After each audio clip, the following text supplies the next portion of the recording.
Part 1। शाम का वक्त था। आसमान में हल्की गुलाबी रोशनी फैली हुई थी और रेलवे स्टेशन पर भीड़ हमेशा की तरह शोर मचा रही थी। लेकिन उस शोर में भी अनन्या बिल्कुल चुप थी, जैसे उसके अंदर की आवाज़ कहीं खो चुकी हो। अनन्या की उम्र करीब 24 साल थी। आंखों में गहराई, चेहरे पर थकान और दिल में कोई ऐसा जख्म जो किसी को दिखाई नहीं देता। वो स्टेशन पर खड़ी ट्रेन का इंतजार कर रही थी। तभी अचानक सॉरी एक हल्की सी आवाज़ आई। अनन्या ने नज़र उठाकर देखा। सामने एक लड़का खड़ा था, सादा सा पहनावा, मगर आंखों में अजीब सी सच्चाई। ध्यान नहीं रहा, लड़के ने दोबारा कहा। अनन्या ने बिना कुछ बोले सिर हिला दिया। वो बातें करने के मूड में नहीं थी। ट्रेन आने लगी, भीड़ बढ़ गई। भीड़ में धक्का लगने से अनन्या का बैग जमीन पर गिर गया। कागज बाहर फैल गए। लड़के ने झट से झुककर सारे कागज उठा लिए।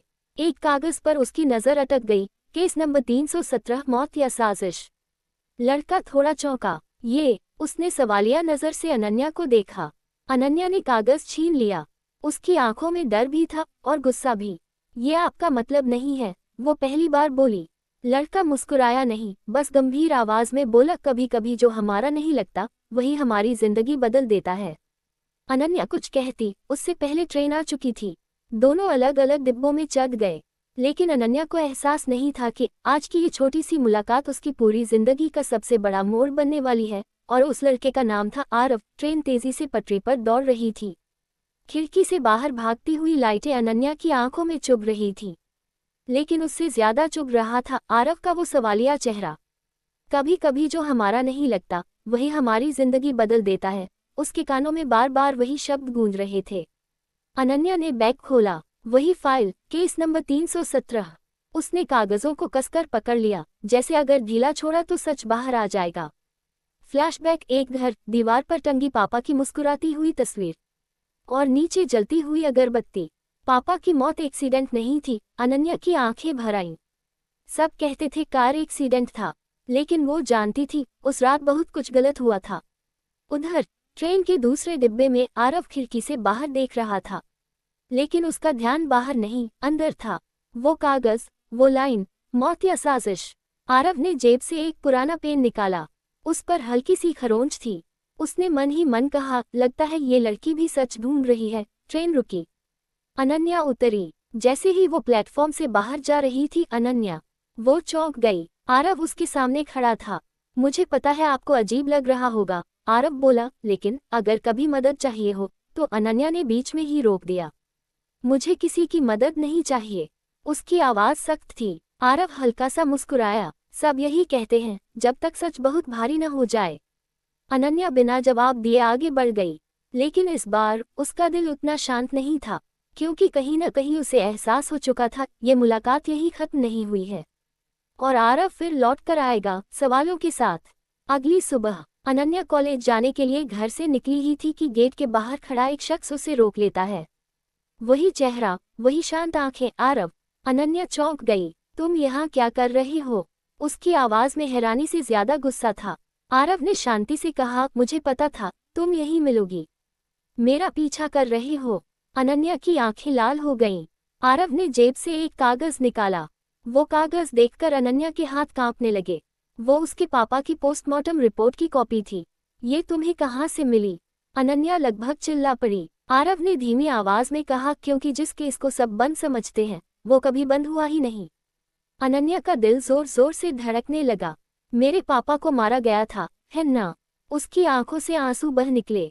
आरव ने कुछ सेकंड चुप रहकर कहा, हाँ, और जो नाम इस फाइल में सबसे ऊपर है वही नाम मेरी जिंदगी भी बर्बाद कर चुका है। अनन्या सन रह गई। तुम्हारा मतलब? आरव ने उसकी तरफ देखा। हम दोनों एक ही दुश्मन ढूंढ रहे हैं, अनन्या। हवा अचानक भारी लगने लगी। तभी सड़क के उस पार एक काली गाड़ी आकर रुकी। गाड़ी की खिड़की से कोई उन्हें देख रहा था। आरव ने धीरे से कहा, अब वो लोग जान चुके हैं कि तुमने फिर से केस खोल दिया है। अनन्या डर गई। वो लोग कौन हैं? आरव की आंखों में सख्ती आ गई। वही जिनके लिए सच सबसे बड़ा खतरा है। और तभी फोन बजता है। अनन्या ने कॉल उठाए। दूसरी तरफ से बस एक लाइन, अगर जिंदा रहना चाहते हो तो केस नंबर 317 भूल जाओ। Call cut. अनन्या का चेहरा सफेद पड़ गया। आरव ने कहा, अब पीछे हटने का कोई रास्ता नहीं है। और उसी पल अनन्या समझ गई, ये सिर्फ उसके पापा की कहानी नहीं है, ये अब उसकी अपनी जंग है।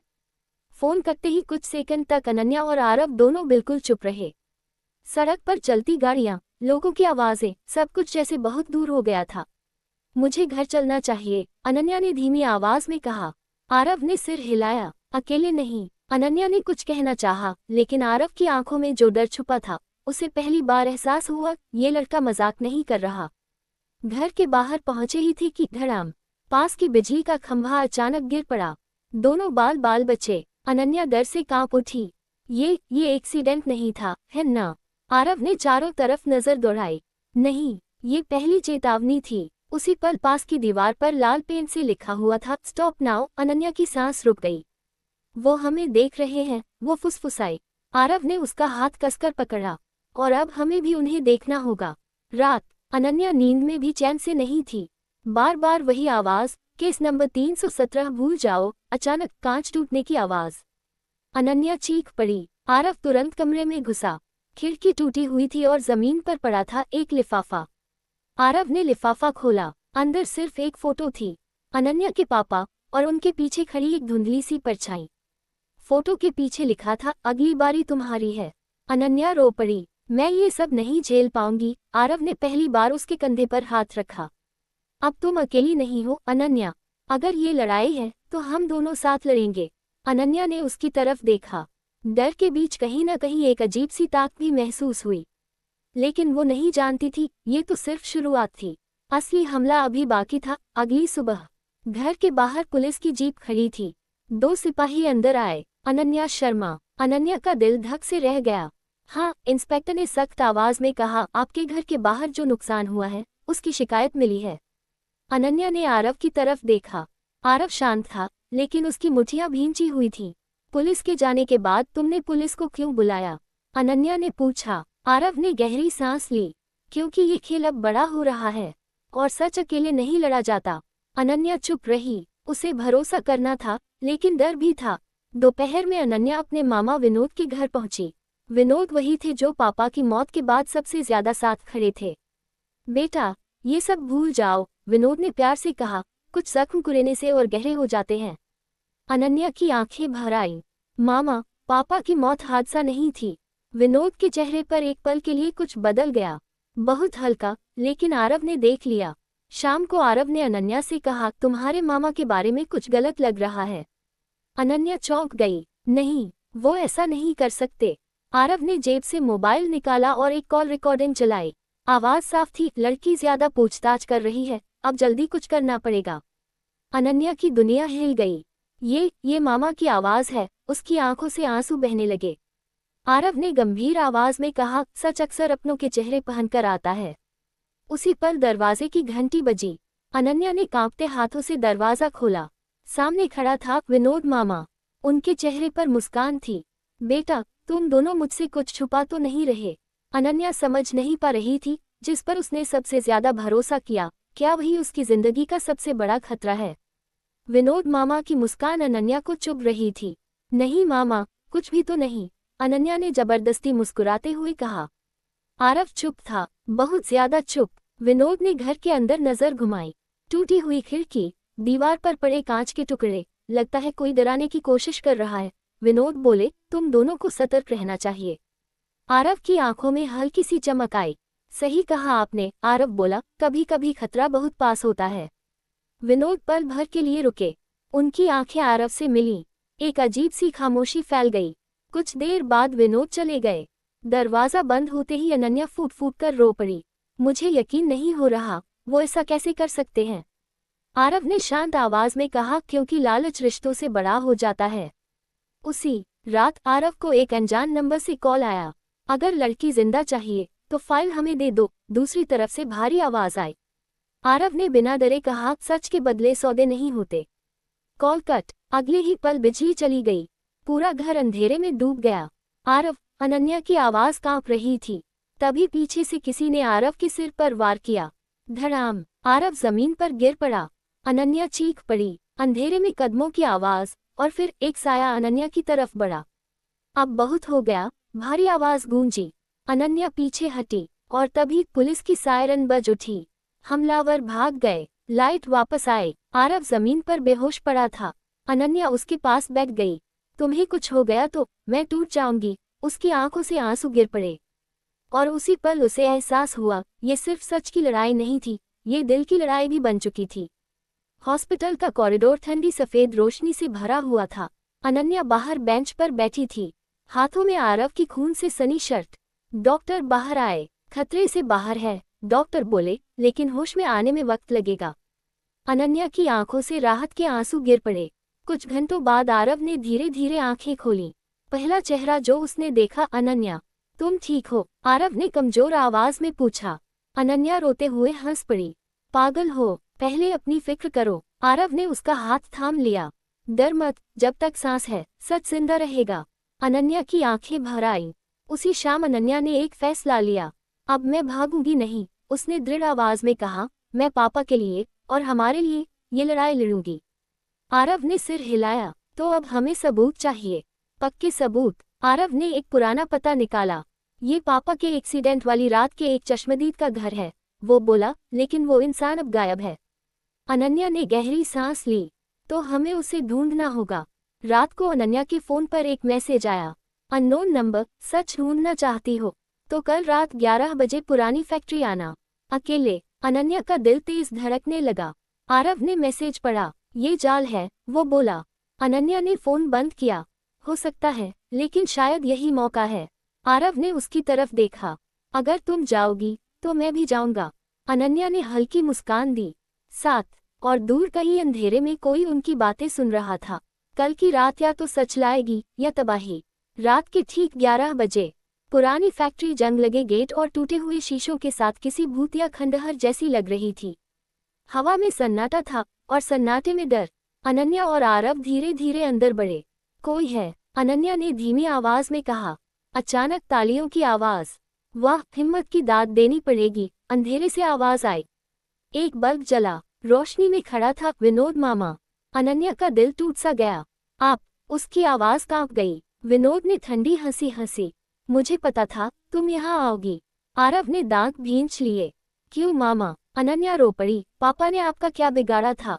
विनोद आगे बढ़ा। बिगाड़ा? वो चिल्लाया, उन्होंने मेरे हिस्से की कंपनी मेरे नाम नहीं की।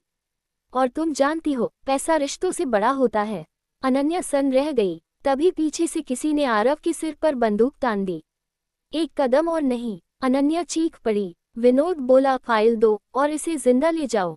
आरव ने धीरे से अनन्या की तरफ देखा और फिर वो मुस्कुराया। अब अचानक फैक्ट्री के बाहर पुलिस की गाड़ियां आ पहुंची। सायरन गूंज उठी। विनोद घबरा गया। ये कैसे? आरव बोला, क्योंकि हम अकेले नहीं आए। एक आदमी अंधेरे से बाहर आया। वही चश्मदीद गवाह। मैंने सब देखा था, वो बोला, और आज सब बता दूंगा। विनोद पीछे हटा, लेकिन तभी धमाका। फैक्ट्री का एक हिस्सा गिर पड़ा। धुआं, चीखें, और जब सब साफ हुआ, विनोद वहां नहीं था। अनन्या की आंखें फैल गईं। वो भाग गया। आरव की आवाज भारी थी। नहीं, ये उसका आखिरी खेल नहीं था, क्योंकि अब विनोद मामा के पास खोने के लिए कुछ भी नहीं बचा था। फैक्ट्री में हुए धमाके के बाद पूरा इलाका पुलिस छावनी बन चुका था। गवाह को सुरक्षित जगह ले जाया गया, लेकिन एक सवाल अब भी हवा में था, विनोद मामा कहाँ गया? अनन्या थकी हुई पुलिस जीप में बैठी थी। अगर वो फिर से आया तो? उसने डरते हुए पूछा। आरव ने खिड़की से बाहर देखते हुए कहा, वो जरूर आएगा, क्योंकि सच उसे चैन से जीने नहीं देगा। उसी रात अनन्या के फोन पर एक वीडियो आया। Unknown number. वीडियो खुलते ही उसकी चीख निकल गई। स्क्रीन पर अनन्या की माँ बंधी हुई थी। माँ, विनोद की आवाज। आए 24 घंटे हैं तुम्हारे पास। फाइल और गवाह चाहिए मुझे, वरना अगली सांस उनकी आखिरी होगी। आरव ने वीडियो देखा और उसकी आंखों में आग जल उठी। अब ये जंग मेरी है, वो बोला। अनन्या टूट चुकी थी। मेरी वजह से सब। आरव ने उसके कंधे पकड़ लिए। नहीं, ये सच की कीमत है, और हम ये कीमत देंगे, डर से नहीं, हिम्मत से। आरव ने एक बड़ा फैसला लिया। हम पुलिस के साथ एक नकली डील करेंगे। अनन्या चौंक गई। अगर वो धोखा दे गया तो? आरव ने धीमी आवाज में कहा, तो वो मेरा अतीत फिर से जगा देगा। अनन्या ने पहली बार उसकी तरफ गौर से देखा। तुम्हारा अतीत? आरव ने नजरें झुका लीं। वो बोला, और दूर कहीं एक जगह विनोद मामा बंदूक साफ करते हुए मुस्कुरा रहे थे। अब या तो सच जीतेगा या कोई अपना मरेगा। बारिश हो रही थी, थोड़ी थोड़ी नहीं, जैसे आसमान भी रो रहा हो। आरव और अनन्या एक पुरानी कार में बैठे थे। अनन्या चुप थी, पर उसका दिल सवालों से भरा था। अब बताओ, उसने धीरे से कहा, तुम्हारा अतीत क्या है? आरव ने लंबी सांस ली। केस नंबर 317 सिर्फ तुम्हारे पापा का नहीं था, आरव बोला, मैं उस केस का इन्वेस्टिगेटिंग ऑफिसर था। अनन्या सन रह गई। क्या? मैंने सबूत ढूंढ लिए थे। आरव की आवाज कांप गई। विनोद शर्मा का नाम साफ साफ सामने था, लेकिन ऊपर से दबाव आया। फ्लैशबैक, एक सरकारी ऑफिस। फाइलें मेज पर पटक दी गईं। या तो केस बंद करो या नौकरी छोड़ो, ऊपर से आदेश मिला। आरव ने केस नहीं छोड़ा। नतीजा, झूठे आरोप, सस्पेंशन, बदनामी। उस दिन मैंने वर्दी नहीं, अपनी पहचान खो दी, आरव ने कहा। अनन्या की आंखें भर आईं। तो आप मेरे पापा के लिए लड़े थे? आरव ने सिर हिलाया। और हार गया, लेकिन अब नहीं। आरव ने फोन निकाला। नकली डील कल रात होगी, वो बोला, एक पुराना गोदाम। पुलिस छुपी रहेगी? अनन्या ने डरते हुए पूछा, और अगर वो मां को नुकसान पहुंचा दे? आरव ने उसकी तरफ देखा। तो मैं अपनी जान दे दूंगा, लेकिन सच को नहीं। अनन्या ने उसका हाथ पकड़ लिया। इस बार हम जीतेंगे। दूर कहीं विनोद मामा मां के सामने खड़े हंस रहे थे। कल सब खत्म होगा, वो बोले। कल सच का इम्तिहान है। सच सामने आने वाला है, लेकिन क्या अनन्या और आरव इसे झेल पाएंगे? अगर आप सच के इस रोमांचक सफर को जारी रखना चाहते हैं, तो भाग दो बिल्कुल मिस मत करें। कौन जिंदा बचेगा, कौन हार जाएगा, ये सब जानने के लिए वीडियो को अंत तक देखें और नोटिफिकेशन ऑन करें। कमेंट में बताएं, अगर आप अनन्या की जगह होते तो आप क्या करते।